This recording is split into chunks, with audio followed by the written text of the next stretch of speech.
Time பார்த்தீங்கன்னா evening வந்து ஒரு 5-5:15 இருக்கும்.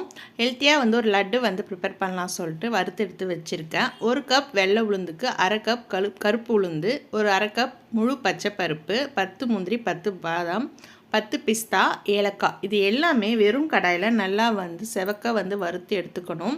அதுக்கப்புறம் ஆறின பிறகு ஒரு மிக்ஸி ஜாரில் போட்டு இது தேவையான அளவு சர்க்கரையும் இது கூட சேர்த்துட்டு ஒரு பிஞ்ச் அளவு சால்ட்டு போட்டு நல்லா வந்து மாவு வந்து இந்த மாதிரி அரைச்சி எடுத்துக்கோங்க. இப்போ நம்ம நெய் சூடு பண்ணி இந்த மாவு கூட சேர்த்து உருண்டை வந்து பிடிச்சி வச்சுக்கணும். இந்த மாதிரி உங்களுக்கு விருப்பமான நட்ஸ் எல்லாமே இது கூட சேர்க்கலாம். கருப்பு உளுந்து, பச்சைப்பருப்பு இது 3மே வந்து உடம்புக்கு வந்து ரொம்பவே நல்லது. அதுவும் முக்கியமாக பெண்களுக்கும் பெண் குழந்தைகளுக்கும் உளுந்து வந்து ரொம்பவே நல்லது.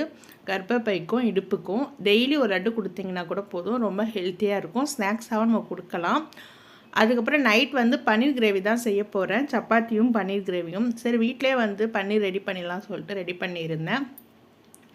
நான் வந்து நீ பசும்பாலில் தான் செஞ்சுருந்தேன். உண்மையிலே அவ்வளோ சூப்பராக வந்து வந்திருந்தது.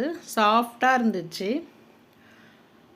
இந்த அளவுக்கு சாஃப்டாக வரும் அப்படின்னு நான் எதிர்பார்க்கல. பன்னீர் வீட்டில் செய்யறது ரொம்ப ஈஸி.